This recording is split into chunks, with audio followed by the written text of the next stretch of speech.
Pour moi, la dépendance, c'est dépendre, avoir besoin, ne pas pouvoir vivre sans quelqu'un ou quelque chose, donc être addict. Quand je pense aux addictions, je pense à celles dont on nous parle depuis toujours, depuis le plus jeune âge. Tout le monde nous répète qu'il faut faire attention aux addictions. On nous cite l'alcoolisme, donc l'addiction à l'alcool, l'addiction aux drogues, au sexe, aux jeux d'argent, etc., etc. Je trouve ça très bien de sensibiliser les enfants à tout ça. Mais je pense qu'on en oublie beaucoup. Et ici, j'aimerais parler d'une de ces addictions dont on ne parle pas assez. Un sujet beaucoup trop tabou qui touche pourtant énormément de personnes. Je n'ai pas réussi à trouver les chiffres précis. Certaines sources parlent de 600 000 jeunes, d'autres d'1 million de Français.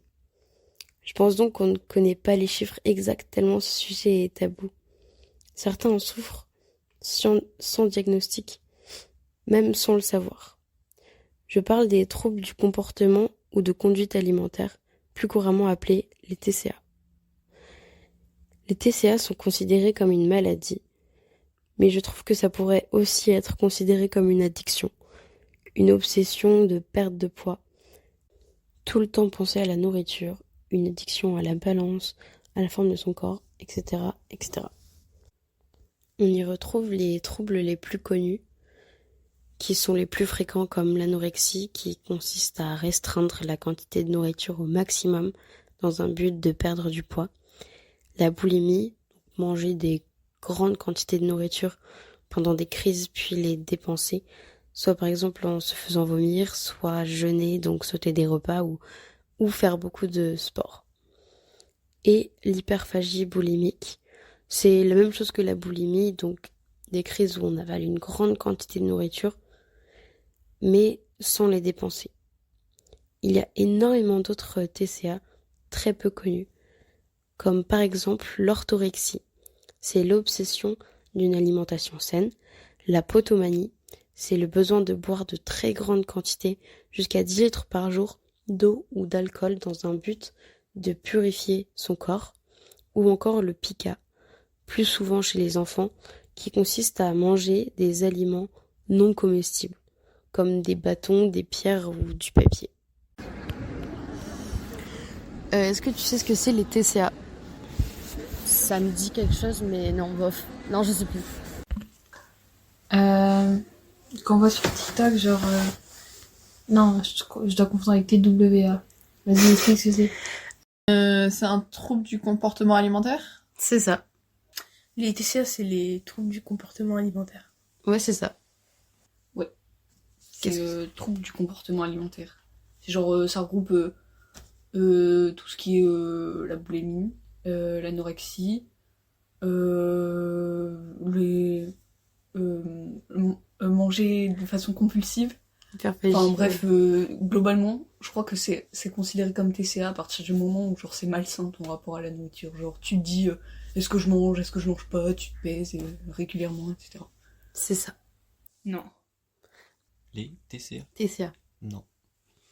C'est donc en fait les TCA, c'est 3 lettres qui signifient trouble du comportement alimentaire. Donc dedans on retrouve beaucoup de troubles comme les plus connus. C'est l'anorexie, la boulimie, des choses comme ça. Je connais pas ce genre de truc. Tu connais pas du tout ? Non, du tout. 3 personnes sur 7 ont su me donner la définition. 3 autres avaient déjà vaguement entendu parler de certains troubles. Et la dernière personne n'avait jamais entendu parler de l'anorexie ou de la boulimie. J'avoue que ça m'a quand même pas mal étonnée. Qu'une personne n'ait jamais entendu parler de l'anorexie ou de la boulimie. Je m'attendais à ce que certaines personnes ne connaissent pas grand-chose des TCA, qu'ils aient vite fait déjà entendu parler de l'anorexie, mais pas du tout, je ne m'y attendais pas. Et connais-tu quelqu'un qui souffre de TCA ? Oui, mon cousin, il est anorexique. Et est-ce que tu as déjà essayé de l'aider ? Je le vois pas souvent. C'était hyper dur parce que du coup il était hyper enfermé sur lui-même parce qu'il gardait tout le temps son poids, il y avait que ça qui l'intéressait et du coup c'est hyper dur de l'aborder, juste de lui parler. Parce qu'en fait, si tu pouvais lui parler même d'un truc qu'il kiffait avant, bah lui en fait le seul truc qu'il avait en tête c'était son poids, et donc toi t'étais secondaire dans ses pensées, et du coup c'était quasiment impossible de lui parler. Et du coup, bah oui et non, parce que d'un côté j'avais envie, mais en même temps je savais pas comment, moi je suis pas expert. J'ai une copine du collège qui souffre encore de TCA, mais elle c'était anorexie plus, mais elle c'est arrivé du jour au lendemain, parce elle était accro en fait aux notes et tout, ses parents ils lui mettaient trop la pression, et du jour au lendemain elle a commencé à plus manger, plus rien du tout. Enfin bref, c'était grave quoi, elle est à l'hôpital d'ailleurs.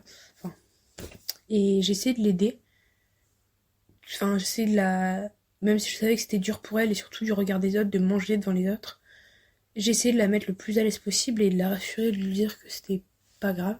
Ça a un peu marché puisque ça a été mieux quoi. Après, je sais que je l'ai tout le temps parce que je l'appelle parfois, enfin presque souvent quoi. Et j'essaye surtout de la mettre en confiance quoi, pour pas que elle culpabilise quoi, parce qu'elle a pas culpabilisé. Oui. Et est-ce que tu veux l'aider et comment? Bah, c'est juste qu'elle se fait aider déjà médicalement, on va dire. Et du coup, juste en l'accompagnant, en lui donnant plus de sourire. Comment? Bah, en l'encourageant, en disant que bah, elle a pas besoin de maigrir ou grossir puisqu'elle est déjà magnifique, elle est parfaite, elle est super belle en, en l'encourageant à manger, puisque ça c'est bien pour la santé de manger, c'est ce qu'il faut faire. En l'encourageant à pas se priver, en l'encourageant, ouais.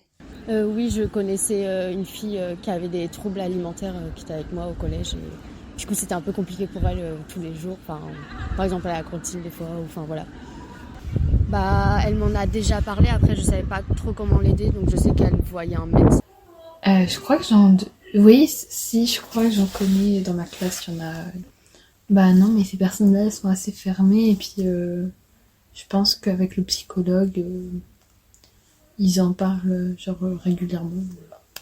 Je lui ai juste demandé si elle allait chez un psy, elle m'a dit oui, donc je pense que... La plupart des gens connaissent quelqu'un qui en souffre, pour des raisons diverses et variées.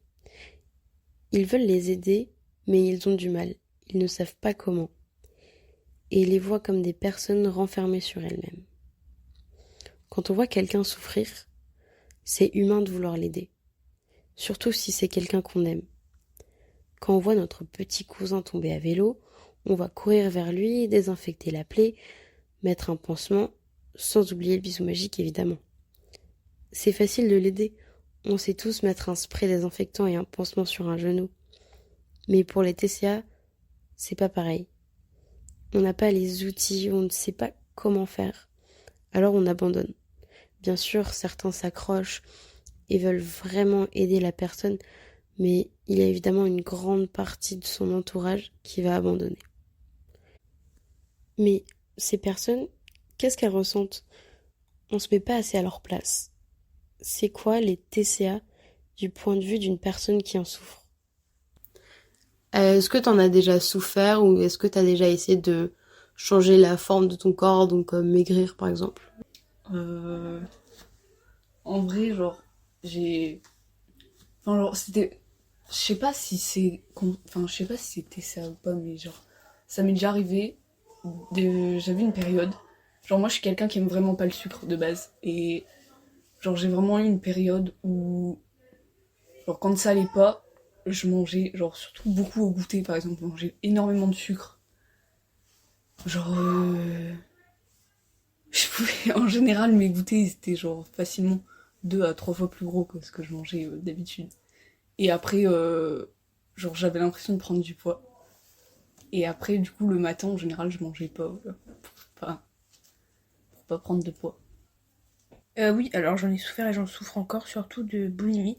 C'est pas moi qui ai voulu changer mon corps, mais c'est surtout mes parents. Depuis que je suis petite, j'ai toujours été dans un univers où il fallait être maigre. Et tous les jours, ils me pesaient. Et si ça n'allait pas, bah, voilà quoi, ça partait comme ça. Et en fait, ça n'a jamais été trop comme tu manges pas ou mange mais après tu manges pas. Genre il me laissait faire, mais il me faisait comprendre que c'était pas bien et que j'étais pas comme il faut. Donc je pense que j'en souffre, mais que j'en ai pas l'impression.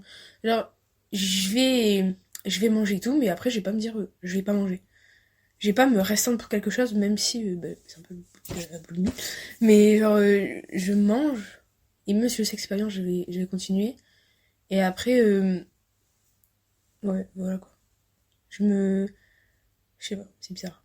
Oui, j'ai fait une période de boulimie quand j'avais du harcèlement, où c'est passé où juste, genre je dis toujours cette phrase, mais je mangeais mes émotions en mode tout ce qui pouvait se trouver sous mes mains, enfin tout ce que je pouvais avoir autour de moi, je le mangeais, c'est-à-dire que j'en suis même allée jusqu'à manger ce qu'il y avait dans le congélateur congelé, tout ce qui était juste, je mangeais tout ce que je trouvais, mais sans m'en rendre compte vraiment que je mangeais tout.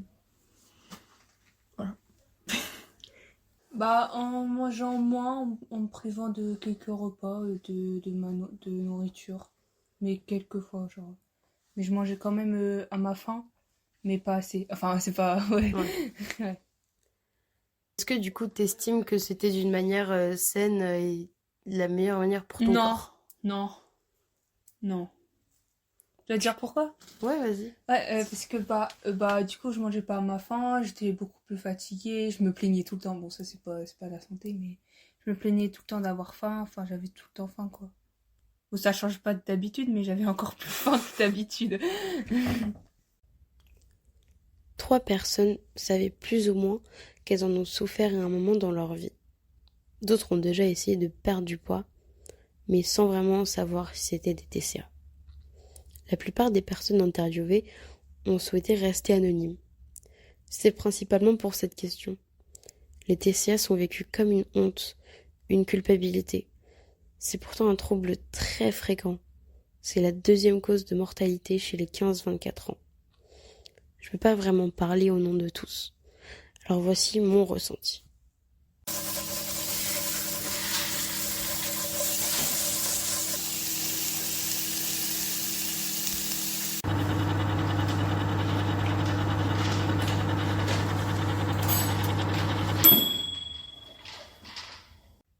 C'est stressant tous ces bruits.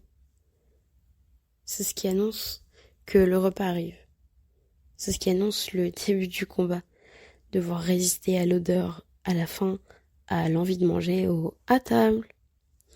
Le début des mensonges. J'ai pas faim, tout comme je n'avais pas faim hier, ni ce matin.